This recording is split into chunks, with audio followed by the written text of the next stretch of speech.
ازيك يا روز، عامله ايه؟ ازيك يا ريمون؟ انا كويسه، وانت؟ كله تمام. قصه الميلاد قصه مليانه تفاصيل قويه جدا، وبحس انها من القصص اللي ينفع نفضل نتعلم منها كتير. صح.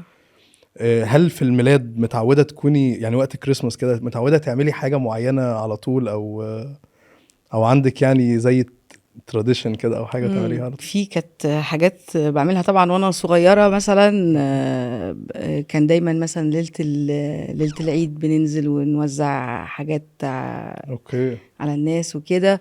وطبعا في لمات عيله، بس مم. في تراديشن، في تقليد جديد عملناه بقى لما خلفنا وعيالنا كبروا شويه، اوكي. ان احنا لمده كام اسبوع، 5 اسابيع قبل الميلاد، كل اسبوع بنقعد نحكي مع الولاد عن حاجه ليها علاقه بالميلاد. تحفه، بتعملوا بودكاست في البيت؟ حاجه زي كده. اوكي. فاحنا بنعمل تراديشن في البيت حلو مع قوي. الولاد عشان نثبت شويه حاجات كده يعرفوها. اوكي.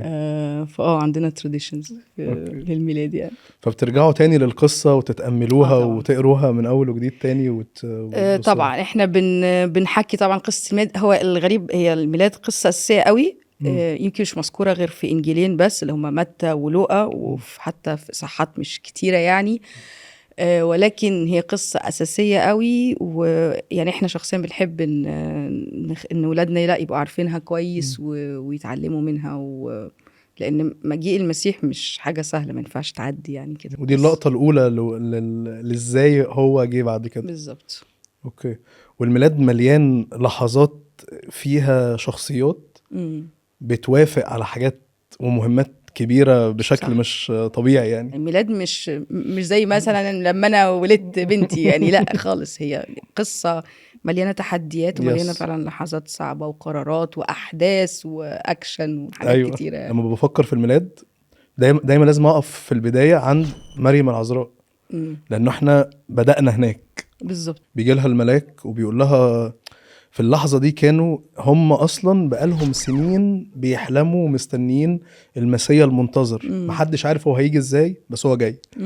وبتخيل إني كأني بسمع يعني مثلا طول الوقت بنسمع قصص لطيفة، وعندنا أحلام وعندنا حاجات نفسها إنها تحصل ومش عارفين هتحصل إزاي، وفجأة ألاقي حد بيقول لي أنت ليك دور محوري جدا في القصة الكبيرة دي اللي احنا بنحكيها بقالنا مئات السنين أو يمكن آلاف كمان، ومستنيينها انها تتحقق. ومريم بنيجي بقى نسبوت بالنور، نيجي نسبوت نور عليها ونقول لها مساء الخير، احنا هنفتح اول صفحه من هنا. كل ما افكر في القصه دي، لو يعني بالذات لما ابص على العذراء مريم، انه يعني موقفها هي بالذات كان حساس قوي. بحس هي فتاه مخطوبه لرجل، وفجأة بيظهر لها الملاك وبيقول لها انه انتي هتبقي حامل وهيجي منك ابن العلي يدعى. وبحس هي اكيد اتخذت، يعني هي يعني الكتاب بيحكي لنا الجزء ده في لوقا عن انه 3 جمل مريم قالتهم، واحدة كانت في دماغها وجملتين تانيين قالتهم على لسانها. فهو بحس انه يعني ايه، لو يضايقكش يعني هفتح يعني. هيضايقني ليه؟ يعني هو أول ما الملاك ظهر لها قال لها سلام لك أيتها المنعم عليها، الرب معك، مباركة أنت في النساء. فلما رأته اضطربت من كلامه. الكلام ده في إنجيل لوقا إصحاح 1. وفكرت وقالت ما عسى أن تكون هذه التحية. دي أول حاجة جت في دماغها هي، حتى يعني معرفش من الخضة ولا من إيه، ما قدرتش تقولها هي ده اللي كانت بتفكر بيه جواها. ومع ذلك الملاك لما شافها كده قال لها إنه لا تخافي يا مريم لأنك قد وجدتي نعمة، وابتدى يتكلم معاه. وبحس بعد كده القصة المعروفة إنه قال لها إنك هتحبلي وهتلدي ابنا اسمه يسوع، وده هيكون عظيما وابن العلي يدعى، ويعطيه الرب الإله كرسي داود أبيه، ويملك على بيت يعقوب إلى الأبد، ولا يكون لملكه نهاية. رد فعلها بالنسبة لي يعني كان صادق جدا، كان طبيعي جدا. ان هي بتقول له انه كيف يكون هذا وانا لست اعرف رجلا. انت جاي تقول لي ان انا هبقى في طفل هيتولد مني وانا اصلا لست اعرف رجلا، انا مش متجوزه. وبعد كده الملاك قال لها انه الروح القدس يحل عليك وقوة العلي تظللك، فلذلك ايضا القدوس المولود منك يدعى ابن الله. وادها زي علامه وقال لها انه حتى اليصابات نسيبتك هي كمان حبلى. رد فعل بقى مريم بعد كده ما قعدتش تفاصل. اوكي. يعني ما قعدتش تقول انه ايوه طب ازاي، طب انا اقول لهم ايه، طب هقول هعمل لهم ايه. مم. لكن قالت له كده انه هو ده انا امة الرب ليكن ليك قولك. خلاص يعني انا بتاعت ربنا، مم. انا ملك ربنا، اللي هو هيقوله اعمله. صراحه يعني انا شخصيا وانا بقرا الجزء دوت جه في دماغي مقارنه كده بسيطه مثلا بينها وبين موسى.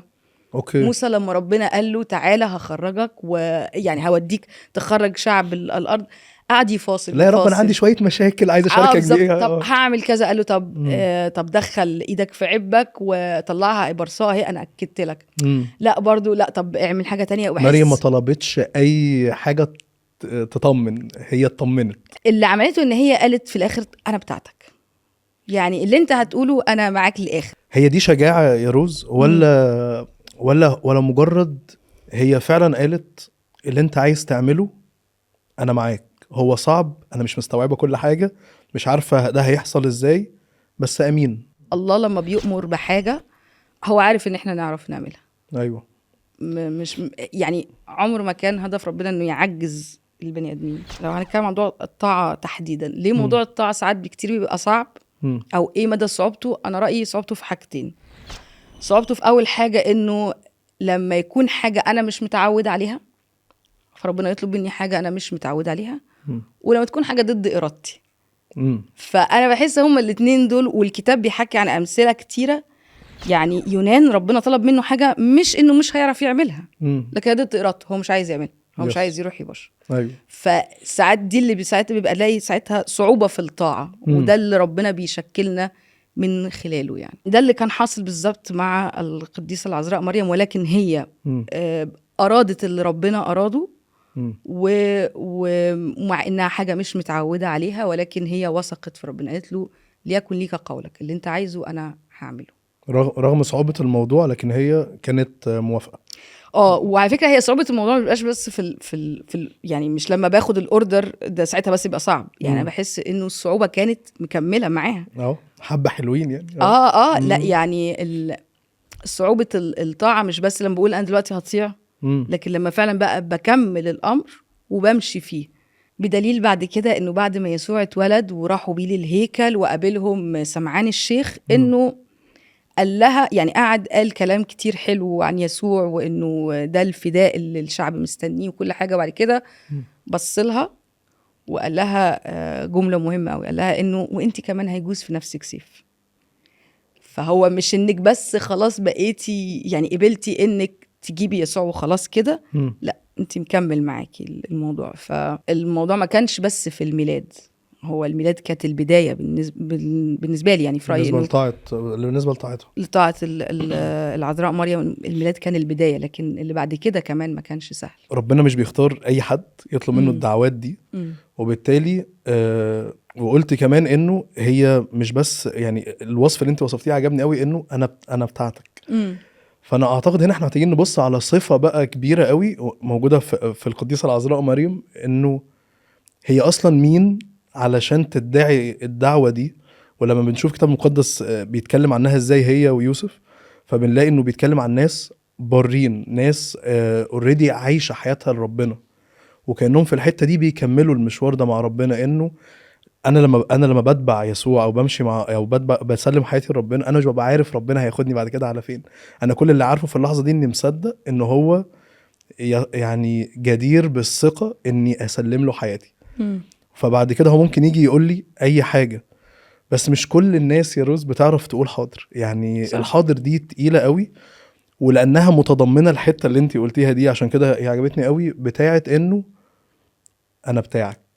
فانا عندي خطط وانا عندي ظروف ودي امكانياتي، وانت بتقولي حاجه تانية خالص. يعني انا بفكر لما حد يطلب مني حاجه، لو الحاجه دي انا مش متعوده عليها او ضد ارادتي، ايه اللي يخليني اقول حاضر غير حاجه بسيطه قوي، هو اني انا واثقه ان اللي طالب مني حاجه ده هو بيحبني مبدئيا، وعارف انا هوصل بالحاجه دي لايه. فلما ربنا بيقول لي اعملي حاجه حتى لو انا مش متعوده عليها، مش فاهماها، مش فاهمه القصد منها، فانا بعملها لاني واثقه في ربنا اللي طلب مني، ولان هو عارف انا هوصل بعد كده لفين، وعارفه هو هيوصل بيا لفين. كأني في اللحظة دي برفع عيني من على نفسي وببص عليه هو. بالظبط. فانا عارف انه بيحبني وانه صالح وانه عايز يقود حياتي للافضل. فحتى لو الطلب غريب ومش معتاد او صعب انا هقول حاضر. صح. وهتسند عليه، لانه حتى الملاك قال لمريم ربنا هيديلك قوة اللي عليها تظللك. ففي قوة انت هتاخديها عشان تقدري تعملي المهمة الصعبة بتاعتك. بالظبط كده. بس في ناس ممكن تبقى حاسة برضو انه انا هموت واعرف دعوتي، انا عايز يطلع لي ملاك يقول لي الخطوة الجاية في حياتي ايه. فهل هنا ممكن نبقى بنتكلم في حتة انه هي مش لحظة في حياتك، هي حياتك كلها؟ لو ابص على الكتاب ربنا دعا إبراهيم يطلع من مكان لمكان. أوكي. وبعد كده دعا مرة تاني يتحرك من مكان لمكان. هي ستيب جابت ستيب. مش أول حاجة خد عيل وسلم، مش أول حاجة طبعا قال له قدم إسحاق، لا، بس في رحلة ومشوار. نفس الحكاية بقى في علاقتي بربنا. لما ربنا بيطلب مني حاجة، يطلب مني أتكلم في حاجة، يطلب مني خدمة معينة، يطلب مني أسيب حاجة معينة، يطلب مني أي حاجة، هي بتبقى حاجة بتقود لحاجة. فكل مرة بقول حاضر في أول خطوة، ربنا بيقود لتاني خطوة والتالت خطوة. وساعتها حتى لو الأمور صعبت بعد كده، ولكن أنا لأن بقى عندي هيستوري وتاريخ مع ربنا إنه أنا لما طلعت شفت الخير فبكمل في نفس الموضوع. كأنه الأسئلة الأكبر هي أنت واثق في ربنا ولا لأ، مديله حياتك ولا لأ. وهو بياخدك واحدة واحدة بيكبرك علشان إيمانك يزيد، وبالتالي ثقتك فيه تزيد. فلما وبالتالي في يوم طاعتك تبقى تعرف تبقى تقدر تطيع بطريقة يمكن أسهل شوية من قبل كده. والطاعة مش بتلغي العقل. احنا شفنا العذراء مريم بتفكر وبتقول ده صعب، في تحديات، بس هي بعد كده كأنها جاوبت نفسها يا رب أنا بتاعتك، فاللي أنت عايز تعمله أنا معاك فيه. بالظبط. الطاعة ما بتلغيش الأسئلة اللي عندي، أنا عندي أسئلة، ولكن بتخلي إنه حتى لو أنا ما عنديش إجابات الأسئلة، ولكن أنا واثق وفي اللي ممشي حياتي. طيب هسألك يا روز سؤال. اتفضل. ايه التطبيقات اللي بنقابلها النهاردة اللي فيها تحدي في جزئية الطاعة؟ كل حاجة ربنا بيقول المفروض نعملها دلوقتي وضد النظام العالمي أو المتعارف عليه في العالم، أعتقد ده تحدي. أنا رأيي إنه تحدي إنك ما تقبلش رشوة. اوكي. ليه؟ لانك شايف اللي حواليك كلهم بيقبلوا الرشوه عادي خالص. لو انت بقى ده معتاد، لكن الكتاب واضح ان احنا ما ينفعش تاخد رشوه. فده تحدي. او انك ما تقبلش بانه يبقى قدامك مظلوم وتسكت. ده تحدي. وجزء برضو نفس الموضوع، مش بس بقى في السلوك العام، حتى في الخدمه. يعني لو انت ربنا اقمنا شهود وقال ان احنا لازم نبقى بنتكلم عنه، انت المفروض تبقى نور في اي حته فيها بتتكلم عن ربنا، بتحكي عن اللي عمله معاك، وده امر من الله. ولو انت ما قطعتوش، ده تحدي. يعني ده المشكله في الموضوع، انه التحدي انك تعرف تطيع حتى لو اللي حواليك مش مساعدينك قوي، او بالعكس ممكن يتهكموا عليك، او ممكن يتريقوا عليك. بحس ده بقى نفس التحدي ده موجود الايام دي في كل حاجه، في الخدمه، في الشهاده عن ربنا، في انك تسلك بامانه واستقامه في شغلك، في حياتك، عارف، حتى لو انك ما تكسرش اشارات المرور. يعني بحس ده جزء من تحدي برضو، انه انا المفروض امشي صح في كل حاجه. كأن في تحديات طاعة صغيرة موجودة في كل لحظة في حياتنا. أنا رأيي كده. وربنا اوريدي أعلن لينا هو عايزنا نعيش إزاي.